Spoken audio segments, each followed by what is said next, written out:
Hi everyone, and welcome to today's Drama Hospital Recap. As always, don't forget to subscribe so you don't miss any of our videos or recaps. Plus, some really exciting things coming up in October, including the end of the month wrap-up and other stuff that I have scheduled.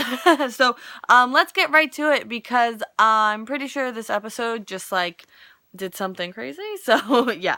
So, at the MetroCorps, Carly pulls Julian aside, and the sketchy guy goes into the elevator, and she has a paper for him, and he's not happy about the paper, and then Jason comes up to them. So, she consulted her attorney and is looking to take action, and she tells the server not to serve Julian, and she then tells Jason that she has evicted Julian. So, does that mean Crimson's out of there? Because that really kind of screws over Nina. Or is it just that, yeah, because the morals clause, it would have to be connected to Crimson, or, yeah, I don't know. I think that more hurts Nina than it does Julian. So Carly is using the morals clause to get him out, and she wants to make Julian's life terrible, so he has to leave town.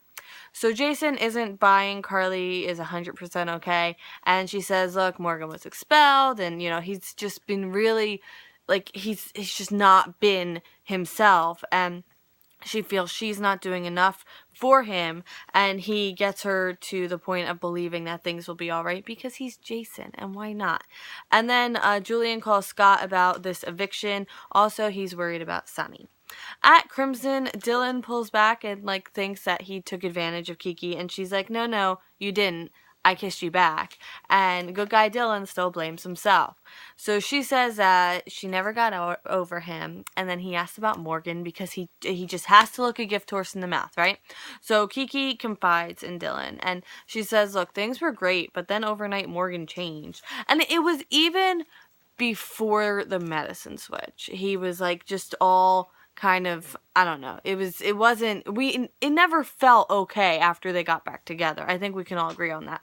So the love she feels now, it isn't strong enough. And he says that, she's finally being honest with herself, because she's kind of then going back on what am I doing? So she says the relationship is a crutch for both of them, and she's losing sight of who she is, which truer words have never been spoken. So she thinks she made Morgan think that he's the one for her, but he's not. And Dylan asks if she's talking about him when she says about the one for her, and he's kind of really excited. He can't really hide how excited he is about that. And she feels that she hasn't been able to stop bouncing around from guy to guy to guy to guy. And Dylan says, look, I never got over you either. And I'm just sitting here. Well, actually, I wasn't here. I was at another house. But I'm just sitting there so happy. And I'm like, oh my goodness, oh my goodness, oh my goodness. So Dylan says it feels right being with her, and she agrees, and I'm just like, oh my god, I'm loving this. At Alexis's place, Alexis uses Altoids to cover up the alcohol on her breath, and Molly and Sam come to visit, and Sam asks if she's been drinking since there's a glass of wine and a bottle out. So Alexis tells Molly about the pact, and she said the wine is Anna's because Anna came over, and Molly's like, oh, I knew that was her car, so, they totally buy it, and, I think they got her, special pastries or something. I had to cook mac and cheese at this point, so I was kind of, watching. So I think it was pastries. Whatever it was, it looks good, and it had to go in the refrigerator. To celebrate her consulting work. Well, then she has to tell him she's not really getting that work because everyone's kind of made up their minds about her. And she says that she'll be fine. She just has to broaden her horizons, and maybe she'll write a novel. And we're due for a General Hospital novel. We're either gonna get that thing that Kevin wrote, because there's been the Damien Spinelli book, which I have, The Love in Maine, which I have, because I originally wasn't gonna get it, but then it was discounted at the Barnes & Noble, so I was like, alright, I'll get it. And I'm pretty sure I was in Wisconsin when I got it. Yeah, I think I was. So we're due for a book that I would definitely get, because why not? Oh, by the way, I read some of the Damien Spinelli books, still haven't completed either of them, and for that one it's been 6 years. Anyway, so Sam tells her that, she when Molly's away, she can be the real her. She doesn't have to be strong. And Sam has a solution. Sam wants her to consult on cases, and she says that she would have asked her before, but she was always just so busy with work. And Molly comes back and is upset that social media is dragging Alexis and basically saying that she threw the trial, because they both know that's not true. And Alexis tells her it's just words. It's nothing to just be upset about. And Alexis wants her to go on her date with TJ and for Sam to go, like, just go enjoy their Friday nights. At the Floating Rib, Morgan's having alcohol. Because why not? And Ava and Scott come in. Because why not? So Scott tells Ava to stay away from Morgan, and Scott wants to talk about his fee.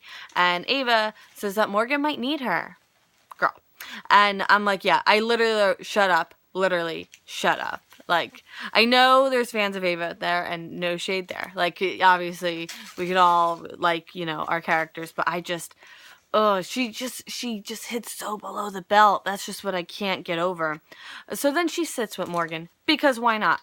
And she asks him if he's drinking, and and she warns him against the danger, and he tells her to go away, and she asks him if he found Kiki, and the bartender cuts Morgan off after a second drink, which, well, should be a sign. Well, I'm assuming it's a second drink. So Ava says that, you know, she loves Kiki, and Morgan's like, wait, what did I write? I don't know. So then he says that she won, and he found Kiki and Dylan together. So, you know, they're over. So Ava finally leaves him alone, and Morgan pulls a wad of cash out of his pocket, and the bartender takes his keys. So Scott finishes up the conversation, and Julian heads over. So the conversation from before, when Julian was on the phone with him. So Julian has his guy drive him to the Floating Rib, and when Julian goes into the restaurant, the driver gets a call, and he leaves the keys in the car, and, like, the window's open. Like, come on, what are you doing, dude? And Julian tells Scott and Ava about the notice, and Ava's concerned if Morgan got a cab. Like, she can't stop talking about Morgan, and Julian tells her not to worry about it, and Ava says she doesn't want anything bad to happen to Morgan, and she doesn't want him wandering around drunk, and he thinks that she's worried about her former boy toy, and she's like, no, and Julian tells her to let Morgan and Kiki figure this out on their own. Way past that. So then TJ sees Morgan outside the Floating Rib and offers to drive him, and Morgan sees the keys in this random car, and he says, I'll drive this one, and TJ's like, no, like, that's not how this works. That's not a zip car. So he says that, hey, you know, let's go for a walk. Let's go down the waterfront. And Morgan thanks, then, like, he then, like, thanks TJ for, like, talking him out of it. He's like, yeah, obviously, I shouldn't drive this car, yeah. And then, he grabs TJ and throws him on the ground and steals the car. Cool, yeah. What else are you gonna do on a Friday? I mean, it's a Friday. I went hunting for Pokemon, but I guess you could steal a car. It's another option. So Jason then comes over and asks TJ if he's okay, and he said Morgan stole a car. So then Jason hops in his car and goes to follow him. So on the road where nothing good happens, literally, why do you drive in this town? Nothing good happens on this road. Morgan is driving erratically, and Jason calls him, and he says, I'm right behind you. Like, you see that SUV? That's me. So they're on the phone together, and Morgan says that his parents hate him and his life is over, and Jason just wants him to pull the car over. So Morgan sees that Carly's calling, and she leaves a message, and her message is that she's sorry how they left things, and they wanted to give him space, and she says school is just a setback. He'll rise above it. No one wants him to be perfect, just to be himself, and it's all very sweet, and I'm pretty sure Morgan's never gonna hear him. So then at this point, I'm like, they better not have Morgan kill himself, because, like, I hope they give the character, like, a closure if they're not gonna recast him, which I don't think they will. But then those hopes were dashed by the end of the episode. So then Morgan says everything is over, and Jason is like, just pull the car over and let's talk about this. And he directs him to a turn up ahead. At the church where Griffin and Sonny are having their argument, Griffin says what Sonny is contemplating is a sin, and he can't want blood on his hands. And I'm like, Griffin, like, you just got to town, and plus, how do you not know his reputation? Like, we're past that by years. So Sonny says that he protects his kids, and Griffin says if he was okay with his actions, he wouldn't be here. And Griffin tells him that, you know, he's not this high and mighty person. He's done terrible things in his life when he was a priest, and he wishes someone had reached out to him. And then I was like, and he's so pretty. Like, when he's so straight, and then I realized I was getting off track. But Sonny tells him to let him live his life. life. And Griffin is like really bothered. So Sonny brings up Julian's sins, and he uses, okay, so he was making a point that Julian goes after the innocent and how like he held a knife up to Alexis's throat. And I was like, obviously killing Alexis would have been horrible and evil, but I wouldn't hold her up as the pinnacle of innocence. You know what I mean? Like, come on now. So Sonny feels that it's time for him to defend himself. Like, he can't just sit back. So Griffin says that they're supposed to love like Jesus, and Sonny's like, I'm human, I'm not divine. And then Griffin does get through to Sonny, and Sonny calls and cancels the job and says, get in touch with the contractor, I don't want this done. And I'm like, wow, Griffin actually got through to him. Like, that, I mean, I was kind of a little bit in disbelief. And then Sonny leaves. And now, end scene. Yeah, okay. Hold on to your hats. Sorry, Misha. Misha wasn't sleeping, but she was like, what? So Molly leaves, and Sam says that she can stay and talk about work, but Alexis says she's tired. Yeah, tired and not drinking. So she goes right back to her wine after Sam leaves. And Griffin thanks the Lord for helping Sonny, like literally, not figuratively, like literally, and for helping Sonny find the goodness and help him find peace. Sonny visits Carly. She can tell something's different. Oh, she's stretching. Misha's reaching up, and she's like, praise him. Misha apparently is very religious. So that Sonny seems really relaxed, and yeah, he says everything's going to be okay for the first time in a long time. He just has that feeling. And I was like, oh, sweetie. So she says that, Kiki says she has to be completely honest with Morgan before they move forward. And obviously Dylan understands. And, she can't hurt Morgan anymore. And she had to tell Dylan that she has to tell Morgan that Dylan is the one for her. Ava wants Scott to help her find Morgan. So Morgan pulled over. And Jason's still on the phone with him, and so Morgan, he decides to get out of the car and talk, and he's calmed himself down, and he's out of the car, he's standing next to it, and then the car explodes. Yeah, the car explodes. So that was the car, that was the accident that was supposed to take Julian out, and did Sonny just inadvertently kill his own son?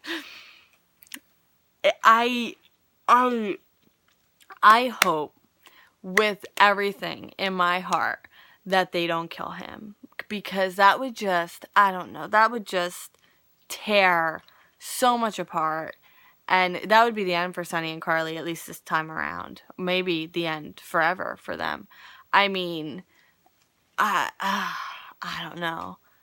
Put him in a coma like they did with Michael, and then leave it open, like, I really hope they don't kill Morgan. I really do. Like, you don't know how much I hope they don't kill Morgan.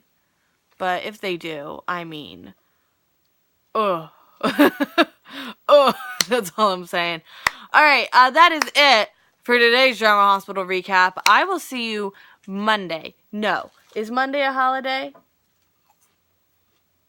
It is, but it sounds like there's going to be a General Hospital. I might see you Monday, depending on if there's a new episode. So obviously you'll know probably before I do.